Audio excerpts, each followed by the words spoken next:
In 2021, a man who once relied on welfare checks to survive became the highest-paid athlete on planet Earth, earning a staggering $180 million in a single year. But here's what nobody tells you. The $100 million he made from punching Floyd Mayweather in the face? That was just pocket change. The real fortune came from something completely different, a whiskey deal that netted him $600 million. This is the story of Conor McGregor, a trash-talking Irish fighter who turned controversy into currency and built a business empire that dwarfs his fighting earnings. While you were sleeping, this former welfare recipient rewrote the playbook on personal branding, transforming himself from a plumber's apprentice making $76,000 a year into one of the most marketable athletes in history. But the journey from Dublin's working-class neighborhoods to private jets and fashion empires wasn't just about throwing punches. It was about precision marketing, calculated risks, and understanding something most people miss. Attention is the most valuable currency in the modern economy. Before we dive into how McGregor engineered this financial takeover, hit that like button and subscribe to the Sleeping Economist channel. We uncover the economic events and business strategies that shaped our world while most people weren't paying attention. Chapter 1. From Welfare to UFC Debut. Let's rewind to 2008. Conor Anthony McGregor is a 19-year-old kid from Crumlin, Dublin, training in mixed martial arts while working as a plumber's apprentice. His weekly salary? €188, roughly $220. By all accounts, he was nobody special, just another working-class Irish kid with big dreams and empty pockets. But McGregor had something different burning inside him. While his friends accepted their lot in life, he was studying combat sports obsessively, watching YouTube videos of Muhammad Ali and Mike Tyson, absorbing not just their fighting techniques, but their showmanship. He noticed something crucial. Ali didn't just win fights, he sold them. The press conferences were performances, the trash talk was marketing, and the money followed the attention. In 2012, McGregor made a decision that would change everything. He quit his plumbing apprentice job to focus entirely on fighting, despite having no guaranteed income. His girlfriend, Dee Devlin, supported him financially, working multiple jobs while he trained. They collected welfare checks, Ireland's version of unemployment benefits, just to keep food on the table. This wasn't a luxury decision. This was betting everything on himself with no safety net. That same year, he became a double champion in Cage Warriors Fighting Championship, winning both the featherweight and lightweight titles. More importantly, he caught the attention of UFC President Dana White, who was expanding into the European market. White saw something in the charismatic Irishman, not just fighting ability, but star power. On April 6, 2013, McGregor made his UFC debut against Marcus Brimage in Stockholm, Sweden. His guaranteed purse? Just $8,000 to show, $8,000 to win. Compare that to established UFC stars making hundreds of thousands per fight. But McGregor treated that debut like a world championship bout. He knocked out Brimage in just 67 seconds and then grabbed the microphone for his post-fight interview. "I'd like to take this chance to apologize to absolutely nobody," he roared to the crowd. "The double champ does what the double champ wants." This was before he'd won a single UFC title, yet he was already acting like he owned the place. Dana White later said he'd never seen such confidence from a debut fighter. The UFC brass immediately recognized they had something special, not just a fighter, but a promoter's dream, someone who could sell himself. McGregor's base salary for that first fight? $16,000 total. Within 2 years, that number would multiply by over 200 times. The machine was just getting started. Chapter 2. Trash Talk is Currency. Between 2013 and 2015, Conor McGregor went on an absolute tear through the UFC's featherweight division.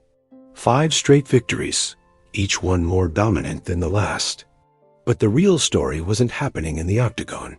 It was happening at the press conferences. McGregor had studied the business of combat sports like a graduate student.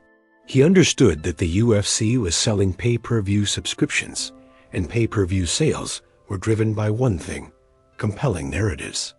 So he became a narrative machine. Every press conference was theater. Every interview was a performance.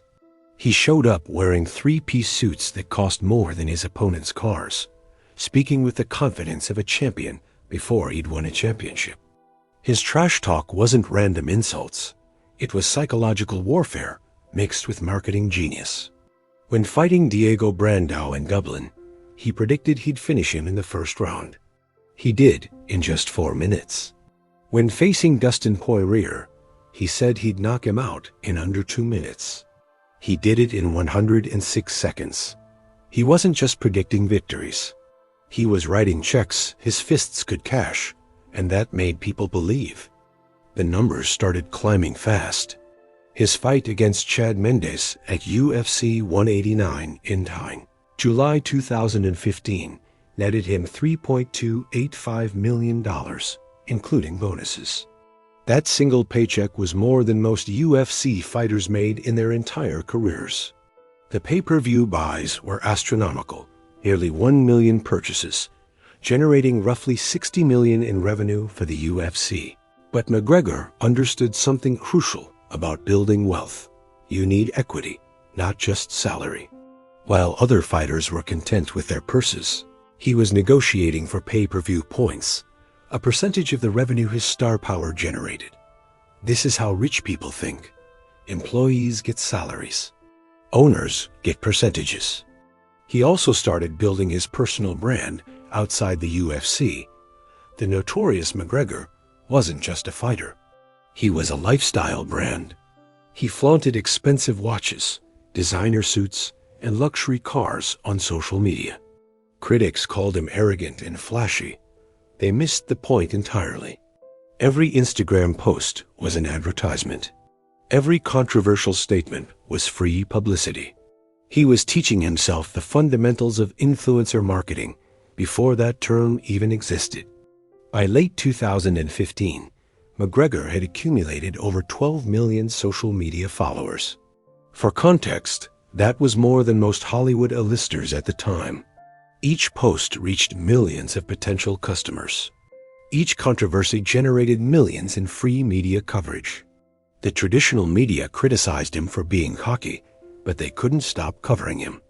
And that's exactly what he wanted. The stage was set for the biggest moment in UFC history. McGregor was about to face Jose Aldo, the undefeated featherweight champion who'd held the title for nearly a decade. The hype machine went into overdrive. Chapter 3:13 seconds. It changed everything. December 12, 2015. The MGM Grand Garden Arena in Las Vegas, UFC 194. This was the most hyped featherweight fight in the organization's history. Jose Aldo hadn't lost in 10 years. He'd defended his title 9 consecutive times. He was considered unbeatable.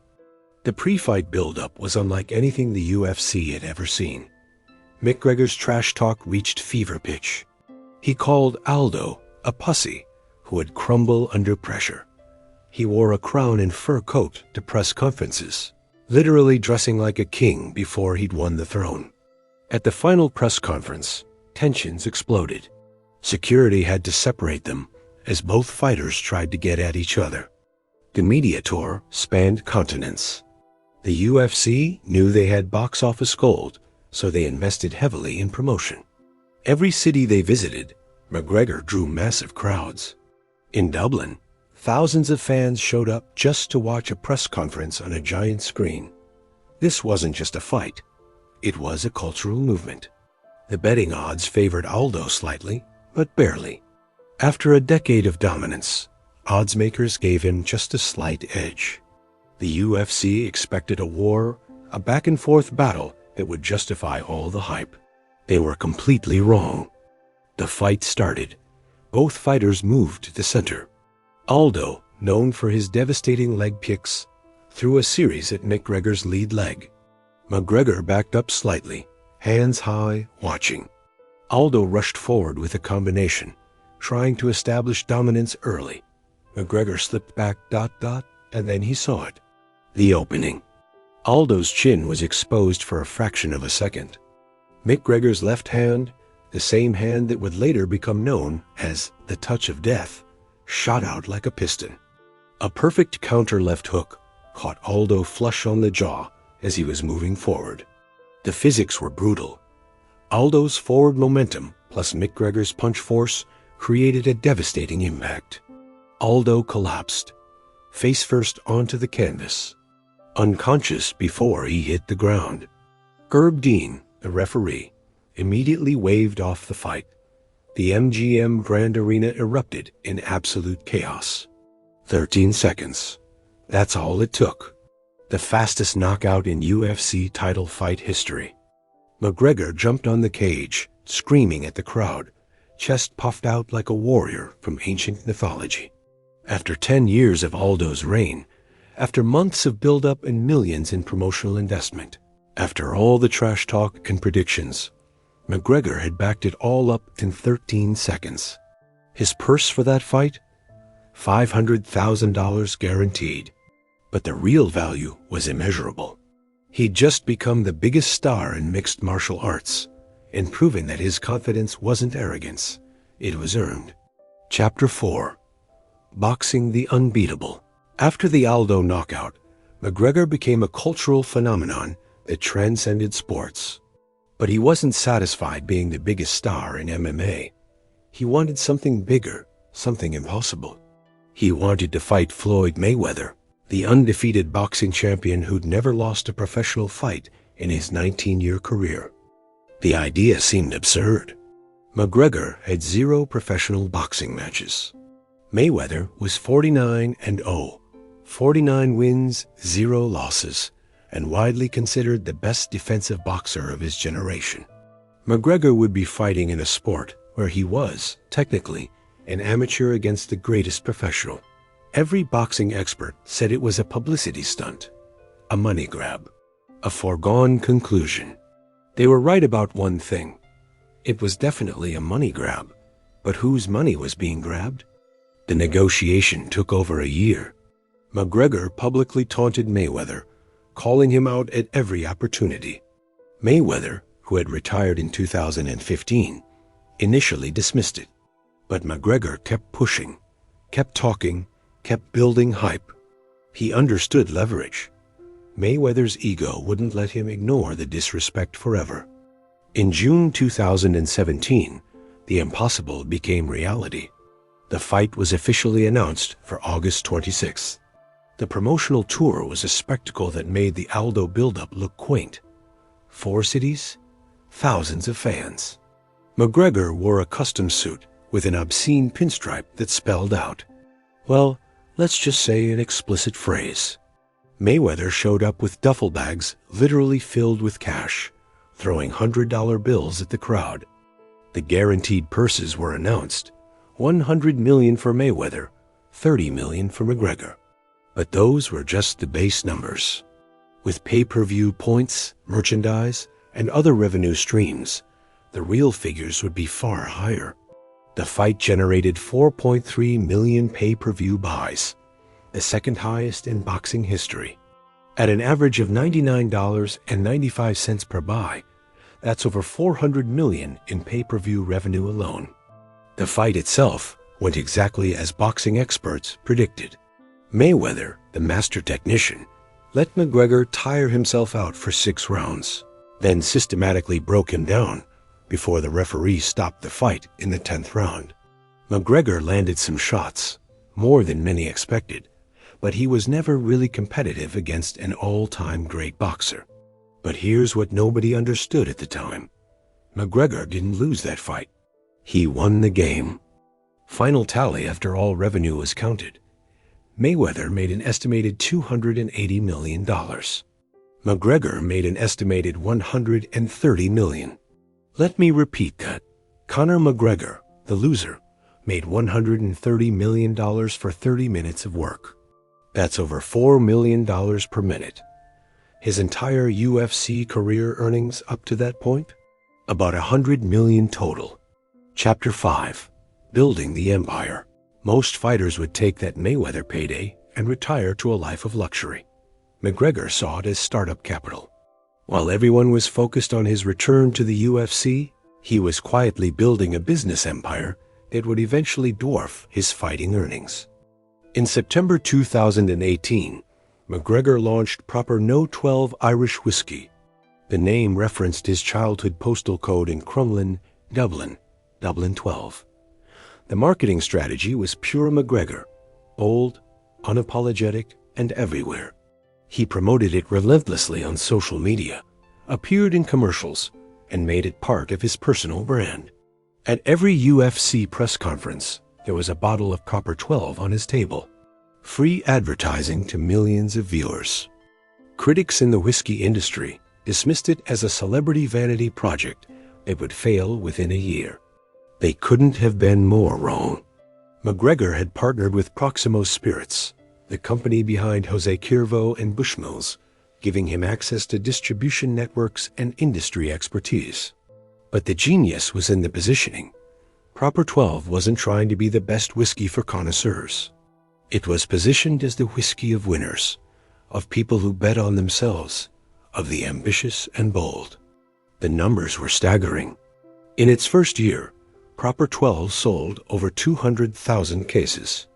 By year 2, it was approaching 600,000 cases annually and becoming one of the fastest-growing spirit brands in the world. The bottle was deliberately designed to be Instagram-friendly. Bold green label, simple design, perfect for photos. Every bottle sold was also free marketing. In April 2021, the big payday arrived. Proximo Spirits, which already owned 49% of the brand, purchased the majority stake in a deal worth up to $600 million. The exact terms weren't disclosed, but industry analysts estimated McGregor's personal take was at least $150 million upfront, with potential earnouts bringing his total to over $250 million. Think about that number. His entire UFC fighting career, all the training, all the brain damage, all the physical punishment, earned him roughly $110 million over 8 years. His whiskey business, launched with mostly marketing and his personal brand, earned him over twice that amount in 3 years. He didn't stop there. In 2017, he partnered with tailor David August to launch August McGregor, a premium menswear line focused on modern suits and casual wear. While it never reached whiskey-level success, it reinforced his position as a lifestyle brand. He also invested in real estate, technology startups, and sports management companies. By 2021, when Forbes named him the highest-paid athlete in the world with $180 million in earnings, the majority wasn't coming from fighting. It was coming from his business portfolio. Chapter 6. What we can learn. So what can we learn from Conor McGregor's financial journey? Because underneath the controversy and the trash talk, there are legitimate business principles at work. First, understand that attention is currency in the modern economy. McGregor didn't just want to be the best fighter. He wanted to be the most talked about fighter. In a world where millions of people compete for eyeballs, being merely good isn't enough. You need to be remarkable, literally worth remarking about. His controversial statements weren't accidental. They were strategic. Every outrageous quote generated millions of dollars in free media coverage. Traditional marketing wisdom says you need to spend money to get attention. McGregor proved you just need to be willing to say things others won't. Second, transition from income to equity. Fighting, like most jobs, trades time and physical effort for money. It's linear income. You work, you get paid, you stop working, the money stops. But businesses and investments generate equity, assets that appreciate and produce passive income. McGregor used his fighting income to build businesses that could scale beyond his physical abilities. Third, personal branding is your most valuable asset. McGregor wasn't selling fights, he was selling. Notorious Conor McGregor, a lifestyle brand that represented confidence, success, and unapologetic ambition. His fashion choices, his cars, his controversial statements, everything reinforced the brand. That brand equity transferred to his business ventures. People didn't buy Proper 12 because it was the best whiskey. They bought it because it was McGregor's whiskey. Fourth, strategic partnerships accelerate growth. McGregor didn't try to build a whiskey distillery from scratch. He partnered with Proximo Spirits, leveraging their distribution infrastructure and industry expertise, while he provided the marketing and brand power. This is how smart entrepreneurs scale. They focus on their unique advantage and partner for everything else. Fifth, calculated risks separate the successful from the comfortable. Quitting his plumbing job with no guaranteed income. Taking the Mayweather fight despite being a massive underdog. Launching a whiskey brand in a crowded market. Every move involved risk, but each risk was calculated with asymmetric upside. The worst case in fighting Mayweather was losing and making $100 million. Finally, understand the difference between being rich and being wealthy. Rich is having a high income. Wealthy is having assets that generate income. McGregor could have made tens of millions and blown it all on cars and houses like many athletes do. Instead, he built businesses and investments that generate wealth long after his fighting career ends. If stories like this, where we uncover the economic events that shaped our world while most people weren't paying attention, fascinate you, please like this video and subscribe to the channel, because we're just getting started with these financial educational mysteries.